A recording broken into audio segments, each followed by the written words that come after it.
अस्सलाम वालेकुम। मैं हूं आपका मेज़बान Shabbir Kazmi. Welcome to our YouTube channel.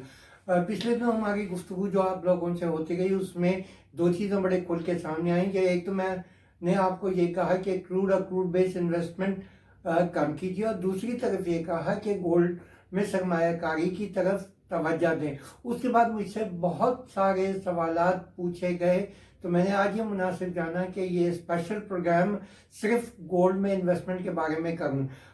आज हम एक सवाल का जवाब ढूंढने की कोशिश करेंगे कि क्या इकोनॉमिक क्राइसिस में गोल्ड में इन्वेस्टमेंट महफूज है।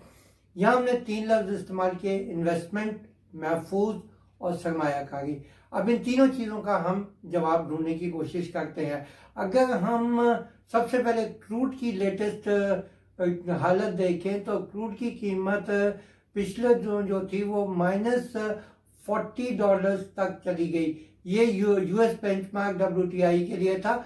कल मैंने जब थोड़ा सा होमवर्क करने की कोशिश की तो मुझे एक चीज़ ये भी दिखाई दी कि अगर हम इसको और स्कोप को बढ़ाएं तो 2008 में WTI की प्राइस $165 होती थी, जो इस वक्त तकरीबन $17 फी बैरल पे आ गई। अब इसके बाद हम बात करते हैं सोने की। सोने की कीमत अगर मैं आपको बताऊं तो 2000 में $270 थी। 2009 में स्पेशली जो 2008 का जो क्राइसिस था उसके बाद ये 1200 तक चली गई।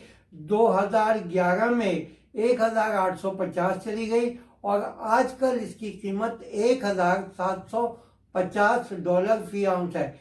अब आपका सवाल होगा कि क्या ये कीमत मुस्तकिल ऊपर जाती रही या इसमें कुछ ऊपर नीचे भी हमें देखने को मिला। देखिए, जैसे मैंने आपसे कहा कि किसी भी कमोडिटी की प्राइस ऊपर नीचे जाती है, जो हैरत की बात नहीं होती। लेकिन अगर हम दो चीज़ों को कंपेयर करें तो हमने देखा कि क्रूड की प्राइस $165 से $17 तक चली गई। इसके बरक्स गोल्ड की प्राइस 2000 में जो $270 थी वो आज $1750 है। और अब बात हो रही है कि क्या ये $1800 और $2000 तक जा सकती है। ये मुमकिन चीज बातें हैं, लेकिन इनके पीछे वजह क्या है कि गोल्ड की कीमत मुस्तकिल ऊपर जाती दिखाई दी है।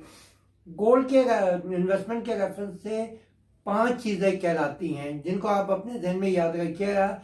नंबर 1, इसको हम ये कहते हैं कि ये नुकसान से बचने का एक तरीका है। मतलब जिसको देसी जबान में कहते हैं इसका हेज। अगर आपको याद हो तो पुराने ज़माने में घरों में हेज लगाई जाती थी, वो बाड़ एक कहलाती थी जो जानवरों को अंदर आने से रोकने के लिए होती थी। तो ये क्या है कि ये जब हालात बहुत ज़्यादा ख़राब हो और दूसरी चीज़ों की कीमत में बहुत ज़्यादा वॉलेटिलिटी हो, उस वक्त गोल्ड में सरमायाकारी एक उस नुकसान के इम्कान से बचने के लिए एक हेज है। दूसरा, इसको हम कहते हैं सेफ हेवन या महफूज सरमायाकारी। अगर जैसे मैंने अभी आपको बताया कि पिछले 20 साल की हिस्ट्री में हम देखें तो गोल्ड की कीमत बतदरीज ऊपर जाती हुई दिखाई दी है। तीसरी चीज जो कही जाती है बराह रास्त सरमायाकारी। देखिए, आप जब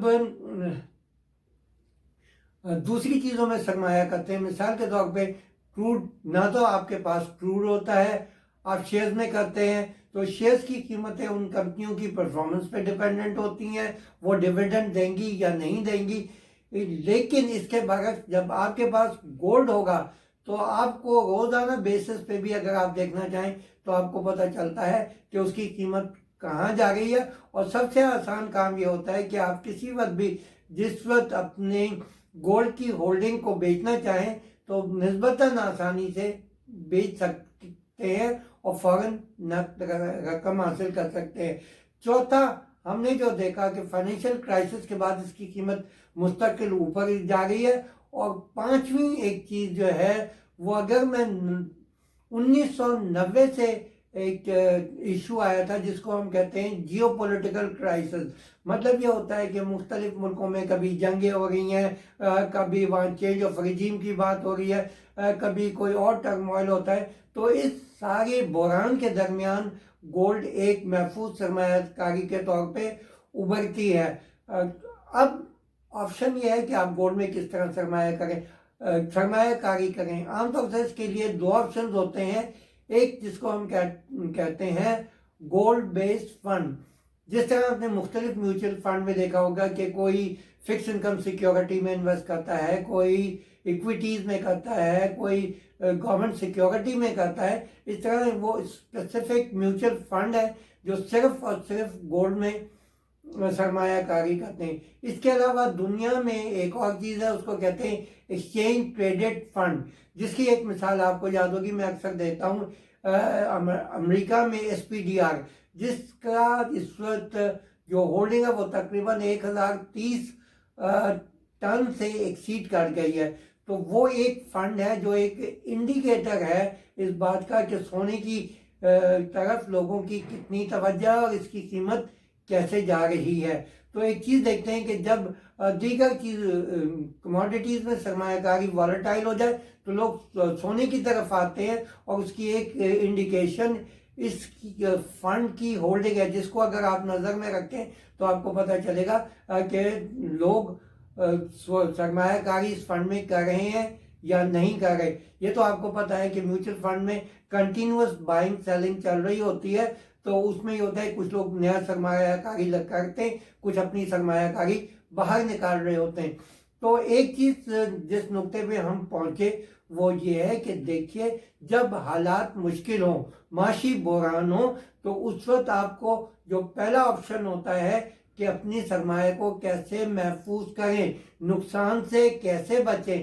پھر اس کے بعد آتا ہے کہ منافع کیسے کمائیں.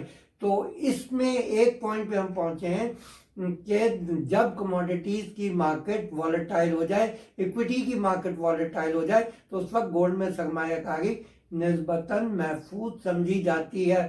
اور ابھی ایک تازہ خبر جو مجھے پڑھنے کو ملی وہ یہ تھا کہ اس وقت ایک خبر تھی کہ 11,000 میل کا سفر طے کر کے سونے کے جو بار ہیں وہ امریکہ کی طرف جا رہے ہیں. تو سوال یہ ہوتا ہے کہ امریکہ میں بھی گولڈ بار کی امپورٹ اتنی کیوں بڑھ رہی ہے. تو یقینی بات ہے کہ جب لوگ سرمایہ کاری کریں گے, چاہے وہ ڈائریکٹ گولڈ بار کی شکل میں ہو یا گولڈ بیک فنڈ کی شکل میں, تو جو فنڈ مینیجرز ہوتے ہیں ان کو گولڈ مزید خرید کرنے کی ضرورت ہے.